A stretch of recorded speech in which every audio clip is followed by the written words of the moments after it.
international armed conflict on the one hand and non-international armed conflict on the other hand, since you mentioned this in your statement?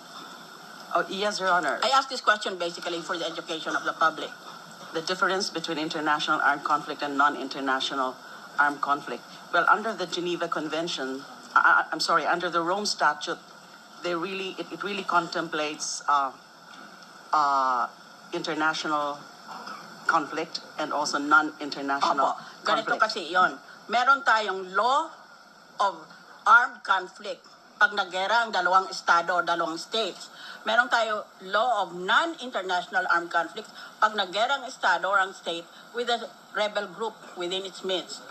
At saka, gumawa tayo ng ganitong distinction para hindi mabigyan ng legality, hindi ma-legitimize ang mga terorista at ang mga rebelde. That is the answer. Yes. There is non-international armed conflict in this situation, and we must therefore remember that the terrorists are not entitled, in most cases, to the protections of the international instruments on the conduct of warfare, such as the Geneva Conventions and the Rome Statute of the International Criminal Court.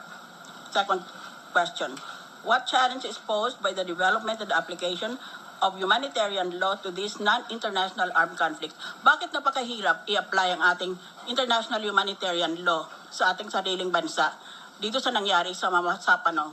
Ang nakikita ko po dyan is that marami ho kasing nuances yung tungkol sa pag-apply The ng answer to that international humanitarian Yes. law, because first we have to determine what exactly is the status, Your Honor, of MILF.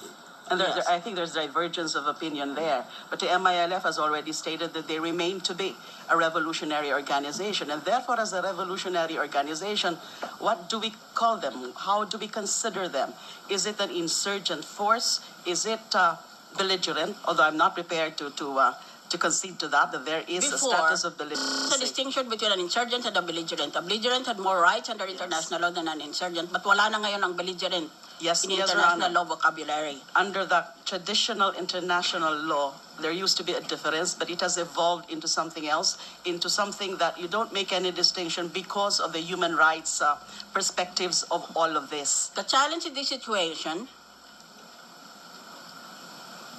by humanitarian law is the following. The battle or the fight is asymmetrical. Hindi sila magkapantay. Kasi itong isa is a full state with all the requisites of a state. A population, a territory, and the capacity to deal with other nations on an equality basis. Whereas itong isa, pasundot-sundot lang siya para siyang guerrilla force. Kaya hindi mo naman pwede na ipantay ang pagtarato sa kanila, dalawa. Otherwise, we will be giving a premium to terrorists, rebels, and other disgruntled members of any civil society. Finally, what is the distinction between a situation of armed conflict and a situation of law enforcement? With respect to the situation of law enforcement, definitely all the laws, all our penal laws and other laws would apply. In situation of armed conflict, then that is the time that we can consider principles under a humanitarian law. And it so happened that those principles have in fact been indicated in our domestic law because of our version of the IHL, and I'm referring to RA 9851. And RA 9851 definitely delves on situations of non-international armed conflict and involving certain groups. And if I may add, Your Honor, as I reviewed Republic Act 9851, it seems to apply to particular situations where there is a protracted armed struggle, armed conflict between the state authorities and particular groups. And the application, in fact, is broader in the sense that it refers to non-state actors in general. And when we define non-state actors under international law and even domestic law, this cover a wide range of groups and characters. So not just terrorist organizations, not just insurgent groups, belligerent groups, or even criminal organizations. So the applicability of the 9851 really is something that needs to be scrutinized further, because as I said, there are nuances. We have to settle first the issue, what exactly is the status of MILF, and therefore can we apply categorically Thank the you, Madam. provisions of 9851? Let Thank us you. recall that the Philippine Constitution provides that international law is part of the law of the land.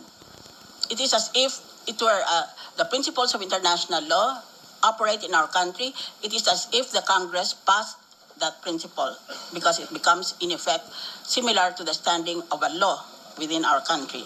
The question is, does international law cover non-international armed conflicts? The answer is self. Yes, so The answer it is. yes. Yes, because of our the constitutional international humanitarian law statute and human rights law. For example, it is important for the MILF and the BIFF to be informed of this fact because they seem to be oblivious of it. The Rome Statute of the International Criminal Court includes non-international armed conflict in the concept of war crime. So I submit that what happened to the 44 Filipinos was a war crime committed by the MILF and the BIFF. And then, may I just go to this point?